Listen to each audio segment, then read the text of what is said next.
Hello anime lovers, നമ്മൾ ഇന്ന് കാണാൻ പോകുന്നത് കൈജു നമ്പർ 8 സീസൺ 1 അഞ്ചാമത്തെ എപ്പിസോഡാണ്. സോ നിങ്ങൾ ഇതിനു മുൻപുള്ള എപ്പിസോഡ് കണ്ടിട്ടില്ലെങ്കിൽ താഴെ ഡിസ്ക്രിപ്ഷനിലും മുകളിൽ ലൈക്കാർഡിൽ ലിങ്ക് കൊടുക്കാം. പെട്ടെന്ന് പോയിട്ട് കാണാൻ ശ്രമിക്കുക. പിന്നെ കഴിഞ്ഞ വീഡിയോയിൽ നമ്മളെ സപ്പോർട്ട് ചെയ്യുന്നവരിൽ നിന്നും കറക്റ്റ് ആൻസർ പറയുന്നവരിൽ നിന്നും 6 പേരെ തിരഞ്ഞെടുത്ത് മെൻഷൻ ചെയ്യുമെന്ന് പറഞ്ഞിട്ടുണ്ടായിരുന്നു. അതിൽ ഒന്നാമത്തെ ആളാണ് ഉച്ചിഹ AK, രണ്ടാമത്തത് അബി വൈറ്റി, മൂന്നാമത്തത് KL ഗോജോ, നാലാമത്തത് INF ജോഹൻ വൈറ്റി, അഞ്ചാമത്തത് നസീബ VK, ആറാമത്തത് കബീർ ഷാമിൽ. സോ നമ്മളെ സപ്പോർട്ട് ചെയ്യുന്ന ഈ 6 പേർക്കും ഒരു ബിഗ് താങ്ക്സ്. നമ്മളെ സപ്പോർട്ട് ചെയ്യുന്നതിന് ഒരുപാട് നന്ദി. അതുപോലെ നമ്മുടെ ചാനലിലുള്ള ബാക്കിയുള്ള ആൾക്കാരും വിഷമിക്കേണ്ട. ഈ വീഡിയോയുടെ അവസാനം ഒരു ക്വസ്റ്റ്യൻ ചോദിക്കും. അതിൽ കറക്റ്റ് ആൻസർ പറയുന്നവരിൽ നിന്നും നമ്മളെ സപ്പോർട്ട് ചെയ്യുന്നവരിൽ നിന്നും 6 പേരെ തിരഞ്ഞെടുത്ത് അടുത്ത വീഡിയോയിൽ മെൻഷൻ ചെയ്യുന്നതായിരിക്കും. സോ എല്ലാവരും മാക്സിമം കമന്റ് ചെയ്യാൻ ശ്രമിക്കുക. വീഡിയോ ഇഷ്ടപ്പെട്ടാൽ ലൈക്ക് ചെയ്യുക. അടുത്ത വീഡിയോ കാണാൻ വേണ്ടി സബ്സ്ക്രൈബ് ചെയ്യുക. എന്നാ anime lovers, once again welcome back to anime exposure.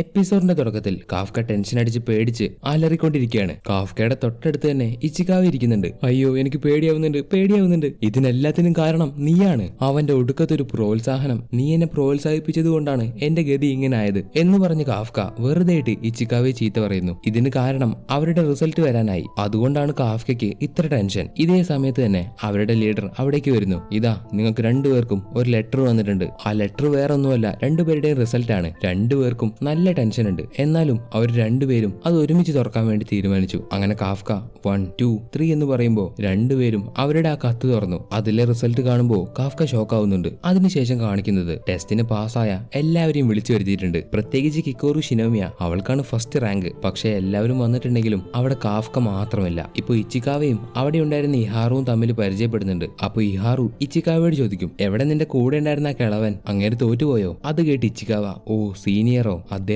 എന്ന് പറഞ്ഞ് ഇച്ചിക്കാവ പറയാൻ നിൽക്കുമ്പോ പെട്ടെന്ന് അവിടേക്ക് ക്യാപ്റ്റൻ മീന ആശുര വരുന്നു. അതുകൊണ്ട് എല്ലാവരും സംസാരമൊക്കെ നിർത്തി അറ്റൻഷനായി നിൽക്കുന്നു. അങ്ങനെ മീന ആശുരോ നേരെ സ്റ്റേജിലേക്ക് കയറി. ഇനി പ്രതിജ്ഞ പറയാൻ വേണ്ടി ടോപ്പർ ആയിട്ടുള്ള ഷിനോമിയെ വിളിക്കുന്നു. അങ്ങനെ സ്റ്റേജിലേക്ക് ഷിനോമിയ കയറുമ്പോൾ ക്യാപ്റ്റൻ മീന ആശുര പറയും, ഇവിടെ വന്നിരിക്കുന്ന 27 പേരും ഇന്ന് ഡിഫൻസ് ഫോഴ്സ് ഓഫീസറായി പദവി ഏൽക്കാൻ പോവുകയാണ് എന്ന് പറഞ്ഞ് മീന ഷിനോമിയയ്ക്ക് ഒരു ബുക്ക് കൊടുക്കുന്നു. ബുക്ക് വാങ്ങുന്ന ഷിനോമിയ പറയും, ഇവിടെ ഇന്ന് വന്നിരിക്കുന്ന 27 പേരും ഡിഫൻസ് ഫോഴ്സിന് വേണ്ടി ജീവൻ കൊടുക്കാൻ മടിക്കില്ല എന്ന് പ്രതിജ്ഞ ചെയ്യുന്നു എന്ന് ഷിനോമിയ പറയുമ്പോൾ മീന പറയും, എക്സാമിന്റെ ഇടയിൽ നടന്ന പ്രശ്നങ്ങൾ ഒതുക്കി തീർക്കാൻ വേണ്ടി നീ ഒരുപാട് സഹായിച്ചു. വലിയ പ്രശ്നമൊന്നും ഉണ്ടാവാതെ അത് തീർന്നതിന് നന്ദി പറയേണ്ടത് നിന്നോടാണ്. അത് കേൾക്കുന്ന ഷിനോമിയയ്ക്ക് എന്തോ പോലെയാവും. എന്നിട്ട് അവള് തന്റെ മനസ്സിൽ ചിന്തിക്കും, ശരിക്കും അതെല്ലാം ചെയ്തത് കാഫ്ക ഹിബിനോയാണ്. പക്ഷെ എന്തുകൊണ്ടാ അയാൾ ഇവിടെ ഇല്ലാത്തത്? അന്ന് അത്ര വലിയ അപകടത്തിൽ നിന്ന് അയാൾ എന്നെ രക്ഷിച്ചു. ഇപ്പോഴും എനിക്ക് അയാളുടെ കയ്യിൽ നിന്ന് ഒരു ഉത്തരം വേണം. അയാൾ എങ്ങനെയാണ് ഒരു കൈജുവായിട്ട് മാറിയത്? ഇതിനൊന്നും ഉത്തരം തരാതെ അയാളെ ഞാൻ എവിടേക്കും വിടില്ല എന്നിങ്ങനെ ഷിനോമിയ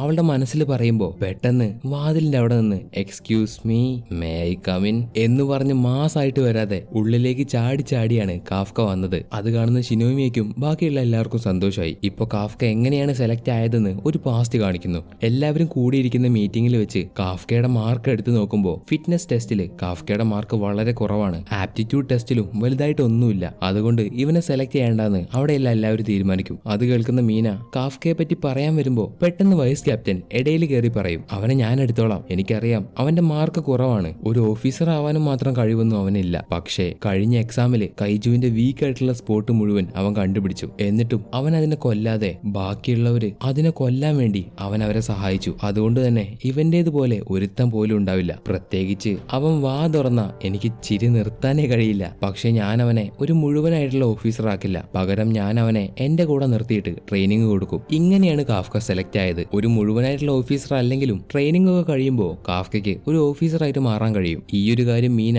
അവിടെയുള്ള എല്ലാവരോടും പറയുന്നു. അതായത് കാഫ്ക ഒരു ട്രെയിനി ആയിട്ടാണ് സെലക്ട് ആയത്. അതിനുശേഷം വൈസ് ക്യാപ്റ്റൻ മീനയെ കുറച്ചു വാക്ക് സംസാരിക്കാൻ വേണ്ടി അവിടേക്ക് വിളിക്കുന്നു. കയറി വരുന്ന മീന എല്ലാവരോടും പറയും, നിങ്ങൾ എല്ലാവരും ഡിഫൻസ് ഫോഴ്സിൽ ചേർന്നതിൽ എനിക്ക് സന്തോഷമുണ്ട്. അതിന്റെ കൂടെ ഇത്രയും ബുദ്ധിമുട്ടുള്ള ഒരു എക്സാം നിങ്ങൾ എഴുതി പാസ്സായി. അതുപോലെ പണ്ടുണ്ടായിരുന്ന കൈജുവിനെ പോലെയല്ല ഇപ്പോഴുള്ള കൈജു. ദിവസം പോകുന്തോറും ഓരോ കൈജുവിനും ശക്തി കൂടിക്കൊണ്ടിരിക്കുകയാണ്. അതിന്റെ ഒരു ചെറിയ ഭാഗമാണ് മരിച്ചുപോയ കൈജു മുഴുവൻ ജീവനോടെ തിരിച്ചു വന്നത്. അതുകൊണ്ട് തന്നെ വരാൻ പോകുന്ന മിഷൻസ് എല്ലാം അപകടം നിറഞ്ഞതാവാം. ചിലപ്പോ കുറച്ചുപേര് മരിക്കാനും സാധ്യതയുണ്ട്. എന്നിരുന്നാലും നിങ്ങൾ എല്ലാവരും എന്നെ വിശ്വസിച്ച് ഓരോ മിഷന് എന്റെ കൂടെ വരണം. നിങ്ങളുടെ മുന്നിലുള്ള ഒരു ഷീൽഡ് പോലെ ഞാൻ നിൽക്കും എന്നിങ്ങനെ മീന പറയുമ്പോ അത് കേട്ട് കാഫ്ക, എന്റെ ജീവിതകാലം മുഴുവൻ ഞാൻ നിന്റെ കൂടെ ഉണ്ടാവും മീന. അത് പെട്ടെന്ന് കേൾക്കുന്ന എല്ലാവരും പതറിപ്പോവും. കാഫ്ക പറയുന്നത് കേട്ട് മീനയ്ക്കും അവളുടെ ഉള്ളിൽ സന്തോഷം വരുന്നുണ്ട്. പക്ഷെ അതൊന്നും പുറത്ത് പുറത്ത് കാണിക്കാൻ കഴിയില്ല, കാരണം മീന ഒരു ക്യാപ്റ്റനാണ്. അതുകൊണ്ട് മാത്രം മീന പറയും, കാഫ്ക ഹിബിനോ, നീ നിന്റെ ഉയർന്ന റാങ്കിലുള്ള ആൾക്കാരെ പേരെടുത്ത് വിളിച്ചു. അതിന്റെ പണിഷ്മെന്റ് ആയിട്ട്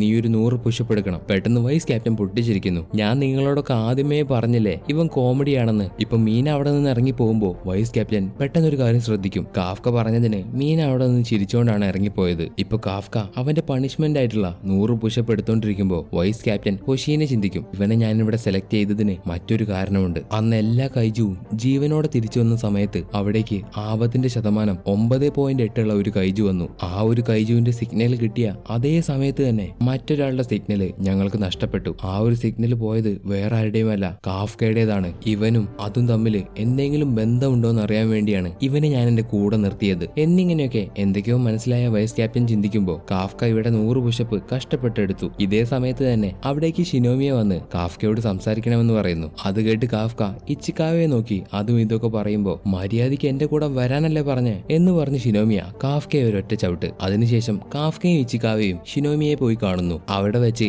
എങ്ങനെയാണ് കാഫ്ക കൈജു ആവുന്നതെന്ന് ഷിനോമിയയ്ക്ക് അവര് പറഞ്ഞു കൊടുത്തു. അത് കേൾക്കുന്ന ഷിനോമിയയ്ക്ക് അത്ഭുതമാവും, കാരണം ഒരാള് ഒരു കൈജുവിനെ തിന്നുവെന്നൊക്കെ പറയുമ്പോ ആരായാലും വിശ്വസിക്കില്ല. ശേഷം കാഫ്ക പറയും, ഞാനിപ്പോ ആലോചിക്കുന്നത് ഈ ഒരു കാര്യം ഞാൻ നേരെ ചെന്ന് ഡിഫൻസ് ഫോഴ്സിനോട് പറഞ്ഞു കൊടുത്താലോ, ചിലപ്പോ എന്നെ ശരിയാക്കാൻ വേണ്ടി അവരെന്തെങ്കിലും മരുന്ന് കണ്ടുപിടിക്കും അല്ലേ. അത് കേട്ട് ഷിനോമിയ പറയും, അങ്ങനെയൊന്നും നടക്കാൻ പോകുന്നില്ല. ഏറി വന്ന അവർ നിങ്ങളെ കൊല്ലില്ല, പക്ഷേ ദിവസവും നിങ്ങളെ പിടിച്ച് അവർ എക്സ്പെരിമെന്റ് ചെയ്തുകൊണ്ടേയിരിക്കും. അങ്ങനെ എങ്ങാനും സംഭവിച്ച ഈ ഒരു ജന്മം നിങ്ങൾ ഡിഫൻസ് ഫോഴ്സ് ഓഫീസർ ആവില്ല. പിന്നെ ഇത്രയും പവറുള്ള ഒരു കൈജുവിനെ അവർക്ക് കിട്ടിയാൽ അവരതിനെ കൊന്ന് അതിന്റെ പാർട്സ് ഒക്കെ ഉപയോഗിച്ച് ഒരു സ്പെഷ്യൽ വെപ്പൺ ഉണ്ടാക്കും. എന്തു പറയുന്നു, നിങ്ങൾക്ക് വെപ്പണായിട്ട് മാറണോ എന്നിങ്ങനെ ഷിനോമിയ ചോദിക്കുമ്പോ കാഫ്കയുടെ പകുതി ജീവൻ പോവും. ഷിനോമിയ പ്ലീസ് പ്ലീസ്, ഈ ഒരു ചെറിയ സീക്രട്ട് നിന്റെ ഉള്ളിൽ തന്നെ കിടന്നോട്ടെ, ഇതിനി ആരോടും പോയി പറയരുതേ. അപ്പൊ ഷിനോമിയ മതി മതി എന്റെ അടുത്തേക്ക് വരില്ലേ എന്ന് പറഞ്ഞ് കാഫ്കയെ ചവിട്ടും. ശരി, ഞാൻ പറയില്ല, കാരണം നിങ്ങളാണ് എന്റെ ജീവൻ രക്ഷിച്ചത്. പക്ഷെ വേറൊരു കാര്യം, നിങ്ങൾ എങ്ങാനും കൈജുവായി മനുഷ്യന്മാരെ ഉപദ്രവിച്ചാൽ ഞാൻ തീർച്ചയായിട്ടും നിങ്ങളെ കൊന്നുകളയും. അത് കേട്ട് കാഫ്ക ചിരിച്ചോണ്ട് പറയും, ശരി, അങ്ങനെ എങ്ങാനും സംഭവിച്ചാ ഞാൻ നിനക്ക് വേണ്ടി കാത്തിരിക്കാം. അതിനുശേഷം കാണിക്കുന്നത് സെലക്ട് ആയ എല്ലാവർക്കും ട്രെയിനിങ് തുടങ്ങി. അതിനുവേണ്ടി ആദ്യം പോകുന്നത് ഇച്ചിക്കാവയാണ്. അവന്റെ മുമ്പിൽ വരുന്ന എല്ലാ ടാർഗറ്റും അവൻ പെട്ടെന്ന് തന്നെ ഷൂട്ട് ചെയ്ത് വീഴ്ത്തി. മുഴുവൻ ചെയ്തു തീർക്കാൻ അവനെടുത്ത സമയം 2 മിനിറ്റും 35 സെക്കൻഡും. അതുപോലെ അവന്റെ ഇപ്പോഴത്തെ കോമ്പാക്ട് പവർ 18%. ഇപ്പൊ ഇച്ചിക്കാവയുടെ ഈ ഒരു ട്രെയിനിങ് മുകളിലിരുന്ന് കാണുന്ന വൈസ് ക്യാപ്റ്റൻ, കുഴപ്പമില്ല, വന്നിട്ട് ഇത്രയും ദിവസം കൊണ്ട് അവൻ നല്ല സ്ട്രോങ് ആയില്ലേ, അത് തന്നെ വലിയ കാര്യം. ഇപ്പൊ അടുത്തതായിട്ട് പോകുന്നത് ഇഹാറു ഫുറുഹാഷി. അവൻ പോകുന്നതിന് മുന്നേ അവന്റെ മനസ്സിലാകെ ഒരേ ഒരു കാര്യമുള്ളൂ, എങ്ങനെയെങ്കിലും ഇച്ചിക്കാവയെ തോൽപ്പിക്കണം. എന്നിട്ട് അവൻ പെട്ടെന്ന് തന്നെ എല്ലാ ടാർഗറ്റും ഷൂട്ട് ചെയ്ത് താഴെ വീഴ്ത്തി. അതിന് അവൻ എടുത്ത ടൈം 2 മിനിറ്റും 15 സെക്കൻഡും. അവന്റെ ഇപ്പോഴത്തെ കോമ്പാക്ട് പവർ 20%. അത് കിട്ടി ഇഹാറുവിന് ഒരുപാട് സന്തോഷമായി, കാരണം ഇച്ചിക്കാവയെ തോൽപ്പിച്ചല്ലോ, അത് മതി. ഇതിനുശേഷം അടുത്തതായിട്ട് പോകുന്നത് കിക്കോറു ഷിനോമിയ. ടാർഗറ്റ് മുഴുവൻ ഷൂട്ട് ചെയ്യാൻ അവൾ എടുത്ത ടൈം 1 മിനിറ്റും 16 സെക്കൻഡും. അവളുടെ കോമ്പാക്ട് പവർ 55%. ഷിനോമിയ ഉടനെ അവിടെ നിൽക്കുന്ന ഇച്ചിക്കാവയെയും ഇഹാറുവിനെയും കളിയാക്കി, കണ്ടില്ലേ,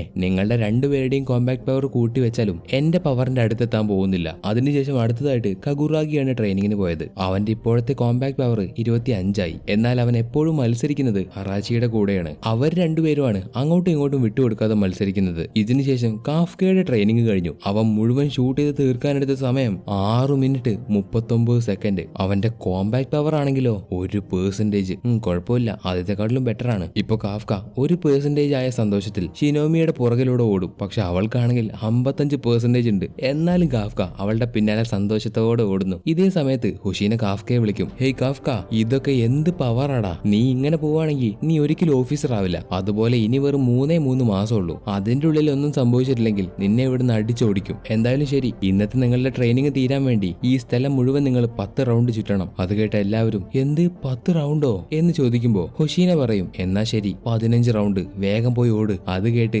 അവരെല്ലാവരും ഓടുമ്പോ ഹുഷീന പറയും, ഇവരെല്ലാവരും അങ്ങോട്ടും ഇങ്ങോട്ടും മത്സരിക്കുന്നത് കാണുമ്പോ എനിക്ക് സന്തോഷാവുന്നുണ്ട്. ഇനി ഞാനിവിടെ ഇല്ലെങ്കിൽ പോലും അവര് സ്വയം അങ്ങോട്ടും ഇങ്ങോട്ടും മത്സരിക്കുന്നുണ്ട്. ഇതിനുശേഷം കാണിക്കുന്നത് ട്രെയിനിങ് ഒക്കെ കഴിഞ്ഞ് തളർന്ന് എല്ലാവരും കുളിച്ചോണ്ടിരിക്കുമ്പോ ഇഹാറു അവന്റെ മസിൽ വലുതാണെന്ന് പറഞ്ഞ് ഇച്ചിക്കാവയ്ക്ക് കാണിച്ചു കൊടുക്കുന്നു. അത് കാണുന്ന ഇച്ചിക്കാവ, ഇതിലിപ്പോ എന്താ വ്യത്യാസം, എന്റെയും നിന്റെയും മസിൽ ഒരേതുപോലെ ഉണ്ടല്ലോ, അതുപോലെ നമ്മുടെ ഫിറ്റ്നസ് ലെവലും ഒരേതുപോലെ തന്നെയാണ് എന്നിങ്ങനെയൊക്കെ പറഞ്ഞ് അവർ രണ്ടുപേരും വഴക്കുണ്ടായിക്കൊണ്ടിരിക്കുമ്പോ ഇസൂമോ അവരെ നോക്കിയിട്ട് പറയും, നിങ്ങളുടെ രണ്ടുപേരുടെയും മസിൽ വലിയ വ്യത്യാസമൊന്നുമില്ല, പ്രത്യേകിച്ച് നോക്കി പറയുകയാണെങ്കിൽ ഇച്ചിക്കാവയുടേതാണ് കുറച്ച് കൂടുതൽ. ഇതൊക്കെ കേൾക്കുന്ന കാഫ്ക പെട്ടെന്ന് എഴുന്നേൽക്കും, ഡാ പീകിരി പയ്യന്മാരെ, നിങ്ങൾക്ക് മസിൽ കാണണോ, മസിൽ ദാ ഇങ്ങോട്ട് നോക്കടാ എന്ന് പറഞ്ഞ് കാഫ്ക അവന്റെ മസിൽ മുഴുവൻ അങ്ങ് കാണിച്ചു കൊടുക്കും. എന്റെ ഒരുപാട് കാലത്തെ കഷ്ടപ്പാടാണ് എന്തുകൊണ്ടാണടാ ഇങ്ങനെ തിളങ്ങി നിൽക്കുന്നത്? ഇപ്പൊ കാഫ്കയുടെ ഈ മസിൽ കണ്ട് എല്ലാവരും ഒരു നിമിഷം നോക്കി നിന്നു പോകും. പക്ഷെ പെട്ടെന്നാണ് ടയറിലെ കാറ്റഴിച്ചു വിട്ടതുപോലെ ബലം പിടിച്ചു നിൽക്കുന്ന കാഫ്കയുടെ കാറ്റ് പോയത്. ഉടനെ മസിലിന് പകരം ഒരു ചാക്ക് തന്നെ കാഫ്കയുടെ മുന്നിൽ തൂങ്ങി നിൽക്കും. അത് കണ്ട്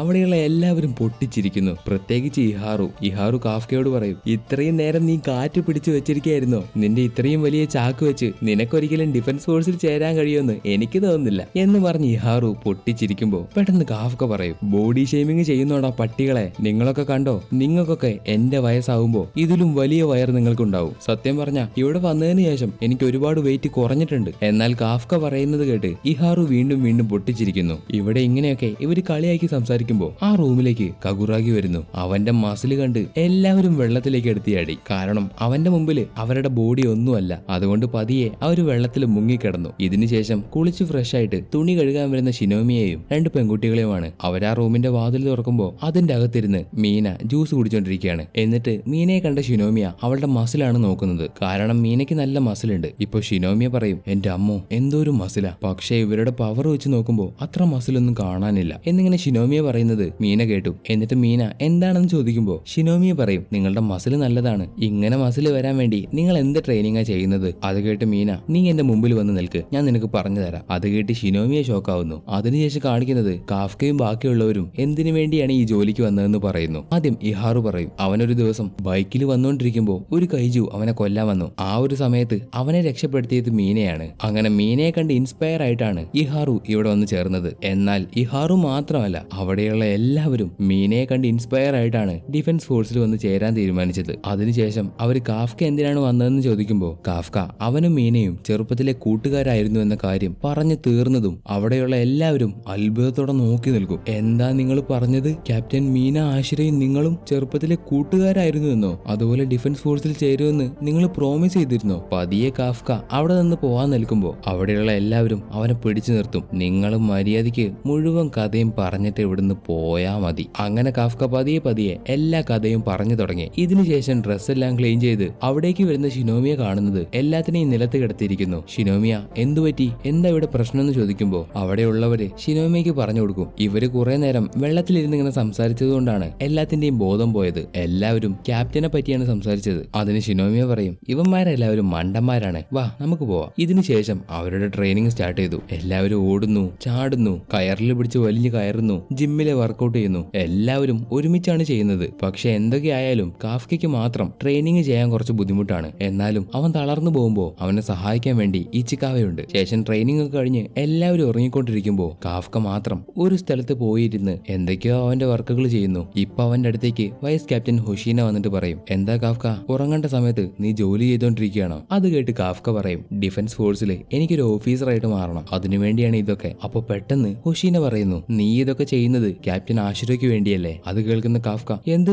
അത് നിങ്ങൾ എങ്ങനെ അറിഞ്ഞു? കുളിക്കുന്ന സമയത്ത് അത് നീ തന്നെയല്ലേ പറഞ്ഞേ? അതുപോലെ ഈ ഒരു സ്ഥലത്ത് നീ എന്തു പറഞ്ഞാലും അത് റെക്കോർഡാവും എന്ന് ഹൊഷീന കാഫ്കയോട് പറയുന്നു. ഇപ്പൊ കാഫ്ക പറഞ്ഞത് വെച്ച് നോക്കുമ്പോ മീനയ്ക്ക് സപ്പോർട്ടായിട്ട് അവന് അവളുടെ കൂടെ നിൽക്കണം, അതിനുവേണ്ടി വൈസ് ക്യാപ്റ്റൻ ആവണം. അപ്പോ നീ വൈസ് ക്യാപ്റ്റൻ ആവാനാണോ നോക്കുന്നത് എന്ന് ഹൊഷീന ചോദിക്കുമ്പോ ആദ്യം കാഫ്ക ഇല്ലെന്ന് പറയും. കുറച്ച് കഴിയുമ്പോ അതേന്ന് പറയുന്നു. എന്നാ ശരി, നിനക്ക് പഠിക്കാനുള്ളതൊക്കെ പഠിച്ചു കഴിഞ്ഞ് ലൈറ്റും ഡോറെല്ലാം ക്ലോസ് ചെയ്യണം എന്ന് പറഞ്ഞ് ഹൊഷീന അവിടെ ഒരു ചാവി വെച്ചിട്ട് പോകുന്ന സമയത്ത് പറയും, എന്തൊക്കെ സംഭവിച്ചാലും ക്യാപ്റ്റൻ ആശിരയുടെ കൂടെയുള്ള എന്റെ സ്ഥാനം ഞാൻ ആർക്കും വിട്ടുകൊടുക്കില്ല. അതുപോലെ മറ്റൊരു കാര്യം, നീ ബാക്കിയുള്ള ഓഫീസേഴ്സിന്റെ കൂടെ അധികം അടുത്ത് പെരുമാറണ്ട. കാരണം നമ്മൾ ചെയ്യുന്ന ജോലി വളരെ ഡേഞ്ചറാണ്, ഏത് സമയത്തും എന്തും സംഭവിക്കാം. ഹൊഷീന ഇങ്ങനെ പറയുന്നതിന്റെ കാരണം കൂടെ ഉണ്ടാവുന്ന ഒരാൾ മരിച്ചുപോയാൽ നമുക്കത് സഹിക്കാൻ കഴിയില്ല. അതുകൊണ്ട് അതോർത്ത് വിഷമിക്കാൻ പാടില്ല എന്നുള്ളത് കൊണ്ടാണ് ഹൊഷീന ഇങ്ങനെ പറയുന്നത്. ഇപ്പൊ ഈ ഒരു സമയത്ത് പെട്ടെന്ന് തന്നെ അലാറം ബെല്ലടിക്കുന്നു. അത് കേൾക്കുന്ന എല്ലാവർക്കും മനസ്സിലായി ഈ ഒരു സമയത്ത് ഒരിക്കലും പ്രാക്ടീസിന് വേണ്ടി ആരും വിളിക്കില്ല. അതിന്റെ അർത്ഥം ഒരു കൈജു വന്നിട്ടുണ്ടെന്നാണ്. ഇപ്പൊ ഹൊഷീന